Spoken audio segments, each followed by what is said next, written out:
कहानी की शुरुआत में हम कायल नाम के एक कैदी को देखते हैं जो जेल के सबसे गहरे हिस्से की छोटी अंधेरी कोठरी में बंद था। वह दिन रात दीवारों पर चढ़ता रहता था, लेकिन वह यह सब किसी खेल के लिए नहीं बल्कि अपने शरीर को मजबूत बनाने के लिए कर रहा था। जब दूसरे कैदी बाहर हवा खाने जाते वह वजन उठाता, जब दूसरे कैदी आराम करते वह मुक्केबाजी की प्रैक्टिस करता। काम के दौरान भी वह सबसे भारी बोझ खुद अपने कंधों पर उठा लेता। जब भी तेज बारिश होती वह कीचड़ में दौड़ लगाता। शरीर के वजन से की जाने वाली कड़ी ट्रेनिंग भी वह लगातार करता रहता। उसके इतना ताकतवर बनने की वजह बहुत सीधी थी। इसका उम्मीद या आजादी से कोई लेना देना नहीं था। ये सब नफरत की वजह से था, बहुत गहरी नफरत की वजह से। एक समय बाहर की दुनिया में, दरअसल कुछ साल पहले, कायल काम खत्म करके अपने घर जा रहा होता है। रास्ते में वे अपनी पत्नी को फोन करता है। वह फोन उठाकर कायल से बात करने लगती है। वह दोनों बात कर ही रहे होते हैं, तभी कोई अनजान व्यक्ति उसके घर में घुस जाता है और उसकी बीवी के साथ जबरदस्ती करने लगता है। कायल अपनी पत्नी की चीखने चिल्लाने की आवाज सुनकर वह गाड़ी को तेजी से चलाते हुए अपने घर पहुंच जाता है। कायल जब अपने घर के अंदर जाता है तो उसके पैरों तले जमीन खिसक जाती है। उसने अपनी आंखों के सामने अपनी बीवी को कत्ल होते देखा। वह अब भी इस सदमे से बाहर भी नहीं निकला था कि अचानक उसी कातिल ने उसके सर पर एक भारी बर्तन दे मारा और मौका देखकर वहां से भाग निकला। बदले की आग में जलता हुआ कायल तुरंत उसके पीछे दौड़ पड़ा। पीछा करते करते वो एक बस के अंदर घुस गया, जहां उसके ठीक सामने वही कातिल बैठा था। कायल बिना एक पल गवाए उस पर टूट पड़ा, मगर कातिल किसी तरह अपनी जान बचाकर वहां से भाग निकला और बदकिस्मती से पुलिस ने असली कातिल की जगह कायल को ही कातिल समझकर गिरफ्तार कर लिया। उसकी आंखों के सामने उसकी बीवी का कातिल वहां से भाग चुका था। वह पुलिस वालों को कहता रह गया कि मैं असली कातिल नहीं हूँ। उसकी पुलिस वालों ने एक नहीं सुनी और उसे सीधा अदालत के कटघरे में लाया गया। वो जज को बार बार समझाने की कोशिश करता रहा कि वह अपनी पत्नी का कातिल नहीं है, बल्कि वह खुद अपनी पत्नी के कातिल का पीछा कर रहा था। लेकिन उसके खिलाफ मौजूद सबूत और गवाह उसकी एक भी बात पर यकीन नहीं करते। आखिरकार अदालत ने उसे कत्ल का मुजरिम करार दे दिया और उल्टा कायल को ही सालों की सजा सुना दी जाती है। जब कायल ने कातिल के चेहरे पर घमंडी और मजाक उड़ाने वाली मुस्कान देखी तो कानून व्यवस्था और इंसानियत पर उसका आखिरी भरोसा भी टूट गया। पत्नी की मौत का बदला वह ऐसे कैसे छोड़ देता। जैसे ही अदालत की कार्यवाही खत्म हुई सब वहां से जाने लगे। उसने अचानक एक गार्ड की गन छीनी और बिना एक पल गवाए उस कातिल को वहीं पर ढेर कर डाला। इस हादसे के बाद कायल पर एक और भी कत्ल का इल्जाम लग गया और इस बार उसे उम्र कैद की सजा सुनाकर सीधा उसी खौफनाक जेल भेज दिया जाता है। जेल के अंदर कदम रखते ही कायल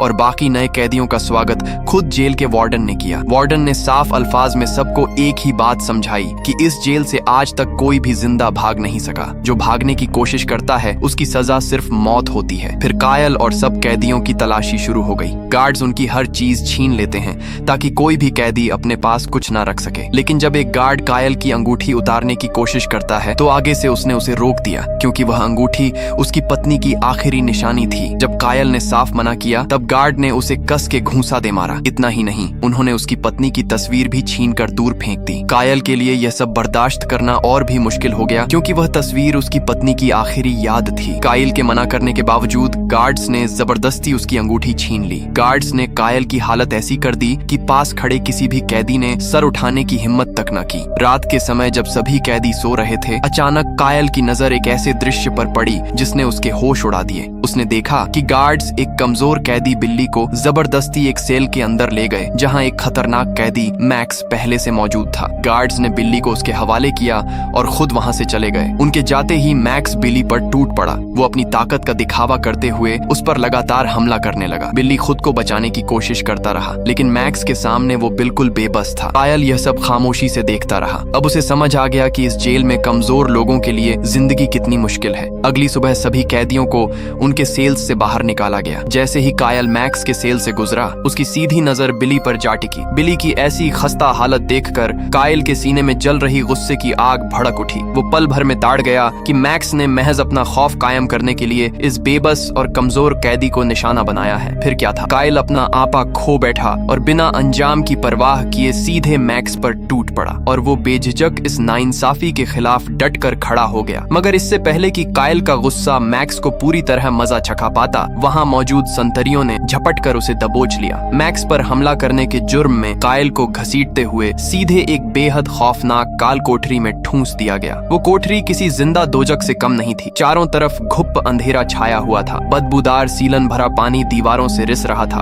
और सन्नाटा ऐसा कि अपनी ही सांसें साफ सुनाई दें। वहां की पुरानी खरोंच से भरी दीवारें चीख चीख कर ये बयां कर रही थीं कि इस काल कोठरी में न जाने कितने बेकसूर कैदियों ने अपने खून के आंसू बहाए बहाए हैं। उस दमघोंटू अंधेरे कमरे में अकेले घुटते हुए कायल को पहली बार इस बात का कड़वा सच महसूस होने लगा कि ये जेल सिर्फ एक सख्त कैद खाना नहीं, बल्कि इंसानियत को तार तार कर देने वाला एक ऐसा बदसूरत जहन्नुम है जिसकी उसने कभी कल्पना भी नहीं की थी। कुछ देर बाद खाने के नाम पर कायल के आगे एक सड़ा हुआ बेहद दुर्गंध मारता भोजन परोसा गया, जिसे देखते ही उसका मन घिना गया और उसने फौरन मुंह फेर लिया। उसने मन ही मन पक्का इरादा कर लिया कि चाहे कुछ भी हो जाए वो इस गंदे खाने को छुएगा तक नहीं। तमाम रात वो बिना एक दाना खाए उसी ठंड में ठिठुरता रहा। वक्त बीतता चला गया और वो बदबूदार खाना वहीं जमीन पर सड़ता रहा, यहाँ तक कि कीड़े भी उसमें लगने लगे। इसके बावजूद कायल के स्वाभिमान ने उसे वो खाना खाने की इजाजत नहीं दी। कई घंटों तक खाना न मिलने से उसका शरीर ढलने लगा और ताकत जवाब देने लगी। उसे लगने लगा कि इस नरक में सड़ने से बेहतर है कि वो अपनी सांसें ही रोक ले, क्योंकि अब इस दुनिया में उसके जीने की कोई वजह नहीं बची थी। उस अंधेरी और बदबूदार कोठरी में लेटा कायल अपनी जिंदगी के सबसे काले दौर से गुजर रहा था और मौत को गले लगाने की कगार पर खड़ा था। लेकिन ठीक उसी पल जब वो अपनी जीवन लीला समाप्त करने का आखिरी फैसला लेने ही वाला था कि तभी किस्मत ने पलटी मारी। अचानक कहीं से उड़ती हुई एक बेहद खूबसूरत तितली उस अंधेरे कमरे में दाखिल हुई और कायल के सामने रखी उस बासी खाने की थाली पर आकर शांत बैठ गई। जैसे ही कायल की सूजी हुई आंखों की नजर उस रंग बिरंगी तितली पर पड़ी, उसकी जहन में अपनी स्वर्गीय पत्नी की हंसती हुई तस्वीर कौंध गई। वो फटी आंखों से उस नन्ही सी तितली को देखता रहा। उस घुप्प अंधेरे जहन्नुम में वो तितली कायल के लिए उम्मीद की एक नई किरण बनकर आई थी और ना चाहते हुए भी वो कांपते हाथों से उसी खाने की तरफ अपनी उंगलियां बढ़ा देता है जिसे वो इतने दिनों से ठुकराता आ रहा था। आखिरकार वो मजबूर होकर उस खाने को निगलने लगा। शायद उस छोटी सी तितली ने उसके अंदर फिर से जीने की एक उम्मीद जगा दी थी। कई दिनों तक काल कोठरी की भयंकर सजा भुगतने के बाद आखिरकार कायल को वहां से बाहर निकाला गया। गार्ड्स उसे एक छोटे से सेल के पास ले आए, जहां बमुश्किल सिर्फ 3 कैदियों के ठहरने की जगह थी। उस सेल के अंदर पहले से ही एक खूंखार कैदी बंद था।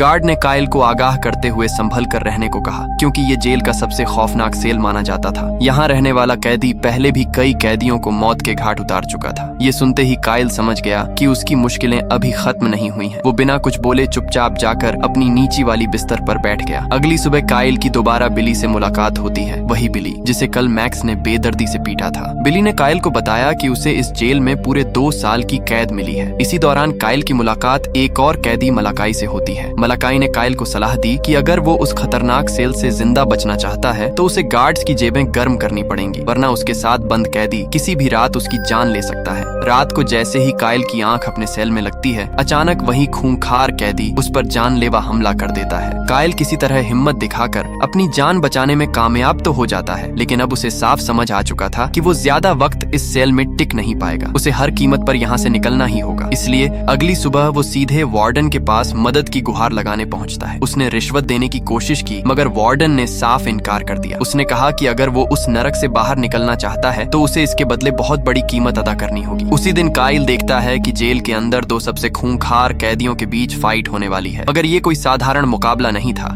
बल्कि एक ऐसा खूनी खेल था जहां हारने वाले के नसीब में सिर्फ मौत लिखी थी और जीतने वाला कैदी इस जेल का सबसे बेताज बादशाह माना जाता। रिंग के अंदर मैक्स और एक दूसरा खूंखार कैदी आमने सामने डटे थे। दोनों एक दूसरे पर जानलेवा वार कर रहे थे। कभी मैक्स अपनी पूरी ताकत झोंक देता तो कभी सामने वाला कैदी पलटकर करारा जवाब देता। पूरा अखाड़ा कैदियों की चीखों और शोर से गूंज रहा था। सब बखूबी जानते थे कि ये सिर्फ एक आम लड़ाई नहीं, बल्कि जेल के अंदर अपनी धाक जमाने की जंग थी। मगर असलियत में ये सिर्फ कैदियों का आपस में लड़ना नहीं था, इसके पीछे एक बहुत बड़ा धंधा चलाया जा रहा था। दोनों तरफ के जेल वार्डन किनारे खड़े होकर इस खूनी खेल का मजा ले रहे थे और कैदियों की जान पर बड़े बड़े सट्टे लगा रहे थे। इस जुए के जरिए वो मोटी कमाई छापते थे। उनके लिए ये महज एक मनोरंजन का जरिया था, लेकिन रिंग में उतरे कैदियों के लिए यह सीधे तौर पर जिंदगी और मौत का सवाल था। आखिरकार जो कैदी इस जंग को जीतता, उसे सिर्फ नाम और रुतबा ही नहीं, बल्कि पूरी जेल पर उसका एक छत्र राज्य हो जाता। कायल यह सब अपनी आंखों से देखकर समझ गया कि इस भयानक जगह पर सांस लेते रहने के लिए सिर्फ हिम्मत काफी नहीं, बल्कि ताकत होना भी बेहद जरूरी है। अगले दिन सभी कैदियों को जबरन कड़े काम पर धकेल दिया गया। कायल भी चुपचाप उन्हीं कैदियों के साथ अपने काम में जुट गया। लेकिन तभी काम करते करते एक कैदी ने अचानक आकर उसके मुंह पर घूंसा जड़ दिया, क्योंकि इस जेल में कानून नाम की तो कोई चीज थी ही नहीं। वो कैदी बिना किसी बात के कायल पर पिल पड़ा और उस पर अंधाधुंध वार करने लगा। कायल ने खुद का बचाव करने की पूरी कोशिश की, मगर अकेले पड़ने की वजह से वो पस्त होने लगा। तभी एक गार्ड भी वहाँ टहलते हुए आ गया, मगर कायल को छुड़ाने के बजाय वो दूर खड़ा होकर मजे से तमाशा देखने लगा। इतना ही नहीं, उसने खेल का मजा बढ़ाने के लिए उस कैदी को उकसाते हुए कहा कि कायल को और जोर से मारो। गार्ड की शह मिलते ही वो कैदी और भी दरिंदगी से कायल पर पिल पड़ा। बाकी कैदी बेबस होकर खामोशी से यह सब सहते रहे, क्योंकि इस जेल में किसी दूसरे का साथ देना अपनी ही मौत को दावत देने जैसा था। सबसे अचंभे की बात तो यह थी कि कायल की मदद करने के बजाय गार्ड ने उल्टा उसी को गुनहगार बना दिया और एक बार फिर घसीटते हुए उसी अंधेरी काल कोठरी में बंद कर दिया, मानो सारी गलती कायल की ही थी। रोज उसके आगे वही सड़ा गला और बासी खाना फेंक दिया जाता। काल कोठरी की घिनौनी घुटन, भूख और अकेलापन धीरे धीरे उसके जिस्म और दिमाग दोनों को खोखला करने लगा। जब भी बाहर बारिश होती, काल कोठरी की छत से गंदा सीलन भरा पानी टपकने लगता। देखते ही देखते पूरा फर्श कीचड़ और बदबू से सराबोर हो जाता, जिसमें कायल को घंटों घुटने मोड़कर बैठे रहना पड़ता। न पीठ टिकाने की कोई सूखी जगह थी और न ही चैन का एक लम्हा। दिन अब हफ्तों में ढलने लगे थे, लेकिन कायल की बदहाली में रत्ती भर भी फर्क नहीं आया। दिन बीतते चले गए। फिर एक दिन कायल को अपनी कोठरी की दीवार के पीछे से कुछ अजीब सी खटपट सुनाई देने लगी, मानो उस पार भी कोई दूसरा इंसान मौजूद हो। कि जैसे ही कायल दीवार पर थपकी देता, वो आवाज अचानक थम जाती। ये सिलसिला कई दिनों तक यूं ही चलता रहा और कायल समझ ही नहीं पाया कि आखिर उस कंक्रीट की दीवार के पीछे कौन छिपा है। आखिरकार कायल को उस यातना गृह से बाहर निकाला गया, मगर जैसे ही उसने बाहर कदम रखा, उसके ठीक सामने मैक्स आ धमका। मैक्स ने उसे साफ लफ्जों में धमकी दी कि अब उसकी मौत उसके हाथों तय हो चुकी है। वो कायल को नीचा दिखाने और डराने का पूरा नाटक करता रहा, मगर इस बार कायल के चेहरे पर न तो कोई खौफ था और न ही कोई घबराहट। वो बस खामोशी से मैक्स की आंखों में आंखें डालकर उसे घूरता रहा। अगले दिन मेस में खाना खाते वक्त अचानक मैक्स फिर से कायल की टेबल पर आ टपका। शुरुआत में वो जानबूझकर कायल को भड़काने की कोशिश करने लगा। फिर उसने हद पार करते हुए उसके खाने की थाली में थूक दिया, लेकिन इस बार कायल बदल चुका था। फिर वो शांति से अपनी जगह से उठा, सीधे मैक्स की तरफ बढ़ा और उसे एक खींचकर जोरदार मुक्का दे मारा। मैक्स दूर जाकर गिरा, जिसके तुरंत बाद कायल ने उसे एक कड़क लात भी जड़ दी। देखते ही देखते पूरे हॉल में अफरा तफरी मच गई। किसी ने सपने में भी नहीं सोचा था कि कोई कैदी मैक्स जैसी बला के आगे इस तरह डटकर खड़ा होने का दुस्साहस करेगा। दोनों एक दूसरे पर जानलेवा वार करने लगे। मैक्स अपनी भारी भरकम ताकत के बल पर कायल को पस्त करने की कोशिश में लगा रहा, लेकिन कायल वो उसके हर वार को झेलता और पूरी शिद्दत से पलटवार करता। इससे पहले कि कायल मैक्स का पूरा काम तमाम कर पाता, वहाँ संतरी दौड़ते हुए आ पहुंचे। उन्होंने झपट कर कायल को दबोच लिया और सजा के नाम पर एक बार फिर उसे उसी घिनौनी काल कोठरी में ढकेल दिया। लगातार के टॉर्चर, भूख और अकेलेपन ने कायल के अंदर के आम इंसान को पूरी तरह खत्म कर दिया था। वो उस अंधेरी कोठरी में गुमसुम बैठा रहा। इस बार कायल ने बिखरने के बजाय खुद को अंदर से लोहे जैसा सख्त बनाने का इरादा कर लिया। अब वो अपनी शारीरिक ताकत और स्टेमिना बढ़ाने में जुट गया। वो रोज खुद को कड़े से कड़े इम्तिहान में झोंकता, घंटों वर्कआउट करता, अपने शरीर को एक हथियार की तरह तराशता और हर बीतते दिन के साथ और खूंखार होता गया। वो दिन रात खुद को फौलाद बनाने में जुटा रहा। धीरे धीरे उसका शरीर और इरादे दोनों पहले से कहीं ज्यादा मजबूत और खूंखार हो चुके थे। भी मुश्किल क्यों न हो, कायल ने कभी घुटने नहीं टेके। जेल का वार्डन भी दूर खड़ा होकर ये सब देख रहा था और समझ गया था कि कायल अब वो पुराना सीधा साधा इंसान नहीं रहा। वो अब एक असली फाइटर बन चुका है। इसीलिए उसने कायल को भी उस खूनी अहाते में उतारने का पक्का मन बना लिया। उधर सभी कैदियों को हमेशा की तरह मशक्कत के काम पर लगाया गया था। तभी एक गाड़ी उनकी तरफ आती दिखाई दी। जैसे ही वो थोड़ा आगे बढ़ी, अचानक वहाँ एक खौफनाक धमाका हुआ, क्योंकि किसी ने वहाँ पहले से ही लैंडमाइन बिछा रखी थी। धमाके से सारे गार्ड्स का ध्यान भटकते ही बिली और उसका साथी मौका देखकर तुरंत वहाँ से रफू चक्कर हो गए। बिली तो किसी तरह उनकी पकड़ से निकलने में कामयाब हो गया, लेकिन उसके साथी का नसीब इतना अच्छा नहीं था। वो इस अफरा तफरी में अपनी जान गंवा बैठा, मगर बिली की मुसीबतें भी अभी टली नहीं थीं। कुछ ही देर बाद गार्ड्स ने पीछा करके उसे फिर से दबोच लिया। सजा के तौर पर वार्डन ने उसे भी घिनौनी काल कोठरी में ठूंस दिया। वहीं दूसरी तरफ आखिरकार वो घड़ी आ ही गई जब कायल और मैक्स रिंग में आमने सामने खड़े थे। जैसे ही दोनों एक दूसरे पर झपटे, पूरे मैदान में चीख पुकार मच गई। जैसे ही कायल हमला करने के लिए आगे बढ़ा, मैक्स ने अपनी दरिंदगी भरी ताकत का एहसास करा दिया। उसने एक ही करारे वार में कायल को जमीन पर चटा दिया। ये देखते ही मैक्स के गुर्गों की बाँछें खिल गईं और वो जश्न मनाने लगे। उन्हें लगा कि खेल खत्म हो चुका चुका है। मगर कायल इतनी आसानी से घुटने टेकने वालों में से नहीं था। वो अपनी बची कुची हिम्मत बटोरकर फिर से खड़ा हुआ और उसने एक जोरदार घूंसा सीधे मैक्स के जबड़े पर जड़ दिया। मैक्स को जमीन छाटते देख सबका वहम दूर हो गया। कायल अपने पूरे वजूद का जोर लगाकर दोबारा उस आदमखोर दुश्मन पर टूट पड़ा। दोनों फाइटर्स के बीच ये जंग अब और भी ज्यादा खूनी होती जा रही थी। हर वार के बाद लगता कि मैक्स भारी पड़ रहा है। चोटों से दोनों का शरीर पस्त हो रहा था, लेकिन कोई भी हार मानने को तैयार नहीं था। जेल का हर कैदी और गार्ड अब सांसें रोके इसी खूनी खेल को देख रहा था। बिली भी हर पल कायल का हौसला बढ़ाता रहा। वो लगातार उसे हिम्मत दे रहा था। धीरे धीरे कायल मैक्स के जानलेवा वारों के आगे ढीला पड़ने लगा।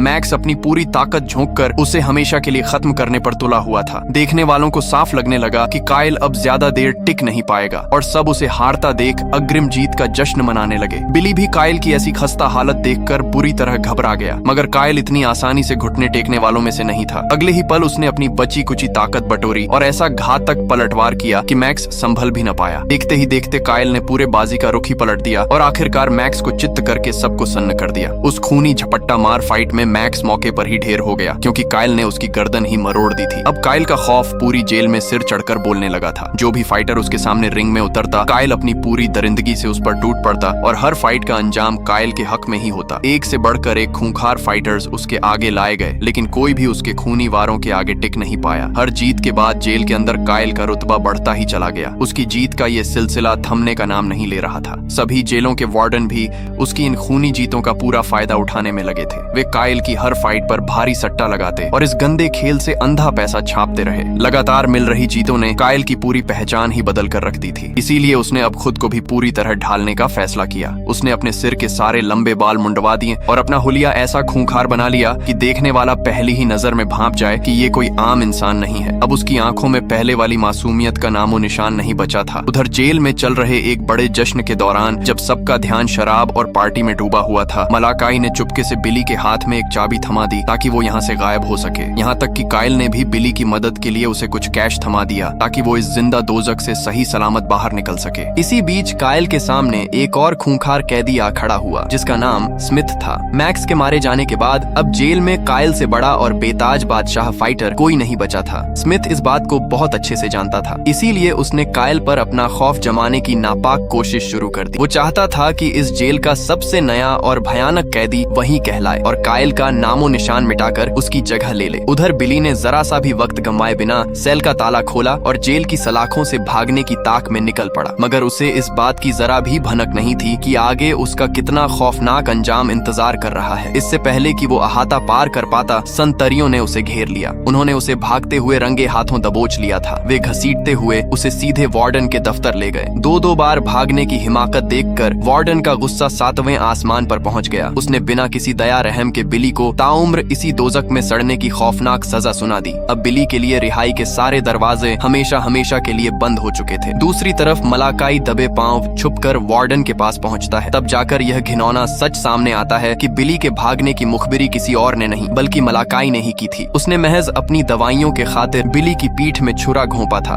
क्योंकि वे दवाइयां उसके जख्मों को भरने के लिए बेहद जरूरी थीं। ये सारी नीच हरकत दीवार के उस पार मौजूद उस रहस्यमयी कैदी ने भी सुन ली थी। अब उसे साफ समझ आ चुका था कि बिली को इस नरक में धकेलने वाला असली गुनाहगार मलाकाई ही है। कुछ दिनों बाद जब वार्डन अपने सिपाहियों के साथ बिली के सेल में दाखिल हुआ तो बिली वहाँ लहूलुहान हालत में पड़ा तड़प रहा था। बिली वहाँ अपनी अंतिम सांसें गिन रहा था। तभी वहाँ कायल भी आ पहुँचता है। अपने बेबस साथी को यूं तड़पते और दम तोड़ते देख कायल के सीने में इंतकाम की भयंकर आग भड़क उठी। अपनी आखिरी सांसों में बिली ने कायल के कान में फुसफुसाते हुए बताया कि उसकी ये हालत किसी और ने नहीं बल्कि स्मिथ ने की है। इतना बोलते ही बिली ने कायल की बाहों में ही दम तोड़ दिया। अपने इकलौते दोस्त को मरता देख कायल ने दिल ही दिल में कसम खा ली कि अब चाहे जो हो जाए वो स्मिथ को इस हैवानियत की ऐसी सजा देगा जिसे वो कभी भूल नहीं पाएगा।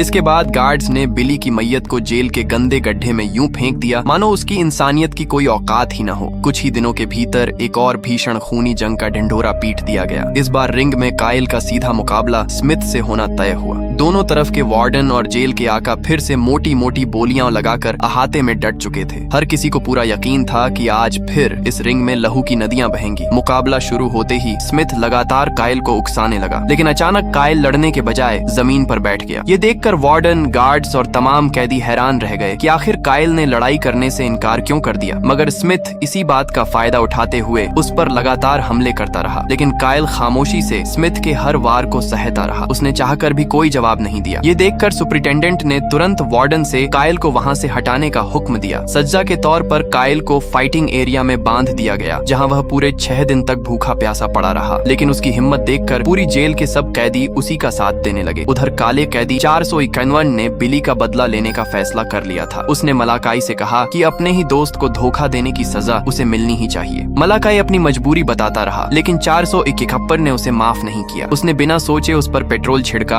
और माचिस की तीली जलाकर उस पर फेंक दी। अगले ही पल आग ने अपने शोले पकड़ लिए और देखते ही देखते वो गद्दार कैदी मलाकाई वहीं पर जलकर राख हो गया। उधर भूखा प्यासा खड़ा रहने की वजह से अब कायल की हालत धीरे धीरे और भी बिगड़ने लगी थी। हालत बिगड़ने के बाद भी उसने अपनी हिम्मत न हारी। उसकी हिम्मत देखकर बाकी फाइटर ग्रुप्स ने अपनी दुश्मनी भुलाकर कायल का साथ देने का फैसला कर लिया। अब फाइट के दिन कोई भी फाइटर कायल के खिलाफ लड़ने को तैयार नहीं था, इसीलिए मजबूरन वार्डन को सब फाइट्स को बंद करना पड़ा। अगले दिन वार्डन ने सुपरिटेंडेंट से कहा कि हमें कायल को खेतों में ले जाकर खत्म कर देना चाहिए, लेकिन सुपरिटेंडेंट ने उसकी बात मानने से इनकार कर दिया। उसने कहा कि अगर हमने कायल को मार दिया तो वह एक शहीद की तरह याद किया जाएगा। हमें उसे सबके सामने तोड़ना होगा ताकि बाकी कैदी भी समझ सकें कि इस जेल के खिलाफ खड़े होने का अंजाम क्या होता है। लेकिन उन्हें जरा भी अंदाजा नहीं था कि एक कैदी छुपकर उनकी सारी बातें सुन चुका था। उसने जाकर एक एक बात कैदी 451 को बता दी। वहीं हालत खराब होने पर कायल को वार्डन ने आजाद करवा कर मेडिकल रूम भेज दिया। वहाँ सेहत बेहतर होने के बाद कायल को दोबारा से उसी काल कोठरी में फेंक दिया गया। उस कोठरी में उसे वही अजीब आवाजें सुनाई देने लगी, लेकिन दीवार पर हाथ मारते ही सब खामोश हो जाता। एक रात अचानक कायल को काल कोठरी से बाहर निकाल दिया गया। जेल के सुपरिटेंडेंट ने सभी कैदियों के सामने ऐलान किया कि आज जेल के नियम तोड़ने वाले की सजा सबके सामने दी जाएगी। तभी जेल के सबसे खतरनाक कैदी मैडम एक्स को एक गुप्त अंधेरी जगह से बाहर निकाला गया। उसकी ताकत इतनी थी कि उसे संभालने के लिए 3 गार्ड्स तक लगाए गए। आते ही उसे कायल के सामने छोड़ दिया गया। छूटते ही वो कायल के पीछे पड़ गया, मानो कायल सदियों पुराना उसका दुश्मन हो। उस खौफनाक दरिंदे की ताकत देखते ही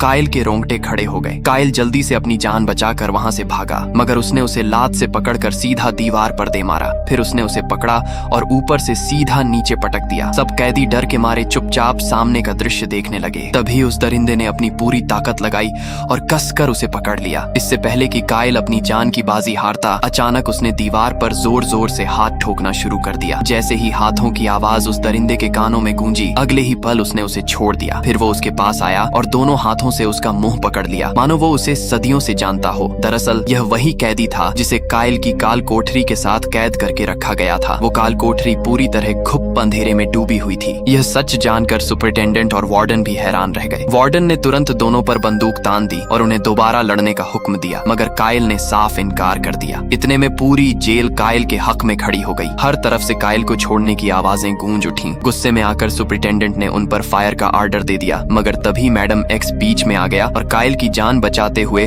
खुद कुर्बानी दे दी। वार्डन उस पर लगातार गोलियां बरसाता गया, मगर उसे कुछ फर्क नहीं पड़ा। उसने वार्डन को पकड़ा और बेरहमी से दीवार पर पटकता गया। इसी बीच सब कैदियों ने जेल के दरवाजे तोड़ दिए। सब कैदियों ने मिलकर गार्ड्स का मुकाबला शुरू कर दिया। सुपरिटेंडेंट और बाकी गार्ड्स जान बचाकर वहां से भाग निकले। जैसे ही कायल मैडम एक्स के पास आया, वो अपनी आखिरी सांसें ले रहा था। इसी बीच उसने अपना दम तोड़ दिया। इसके बाद कायल ने तुरंत 451 को उसके सेल से आजाद किया। उधर पूरी जेल में बगावत फैल जाती है। कैदी जेल को आग लगाने लगे। सब कैदी जान बचाकर वहां से भागने की कोशिश करते हैं, मगर गार्ड्स भी पहले से तैयार खड़े थे। उन्होंने टावर से फायरिंग शुरू कर दी, जिससे कई कैदी मौके पर ही मारे गए। इसी अफरा तफरी में कायल और 451 बच निकलते हैं, मगर वह भाग नहीं सके क्योंकि चारों तरफ से जेल को पुलिस ने घेर रखा था। कैदी 451 ने कायल को जेल के वो खुफिया डॉक्यूमेंट्स दिए जिनमें सालों से मारे गए बेगुनाह कैदियों का रिकॉर्ड था। उसने कायल से एक वादा लिया कि अगर वह जिंदा इस जेल से बाहर निकला तो यहाँ होने वाले हर जुल्म का सच पूरी दुनिया के सामने लाएगा, ताकि इस नरक जैसी जेल को हमेशा के लिए बंद करवाया जा सके। तभी 451 ने कायल को समझाया कि अब तुम्हारे पास आजादी का सिर्फ एक ही रास्ता है, एक आखिरी लड़ाई बची है। पहले तो कायल ने मना कर दिया, मगर उसे मजबूरन मानना पड़ा। 2 हफ्तों बाद उसका आखिरी मुकाबला स्मिथ से होता है। दोनों के बीच जबरदस्त लड़ाई शुरू हो गई। स्मिथ शुरू में कायल पर भारी पड़ने लगा, लेकिन कायल भी कोई कच्चा खिलाड़ी नहीं था। मौके पर उसने बाजी पलट दी। उसने अपना पूरा जोर लगाकर उस स्मिथ को मौत की नींद सुला दिया और इसी के साथ बिली का बदला भी पूरा कर दिया। लेकिन कहानी यहीं खत्म नहीं हुई। वार्डन ने कायल को खेतों में ले जाकर मारने का हुक्म दे दिया, जबकि दूसरी तरफ कैदी 451 जेल से निकलने का एक खुफिया रास्ता ढूंढ चुका था। कैदी 461 एक मरे हुए गार्ड से जेल की चाबियां लेकर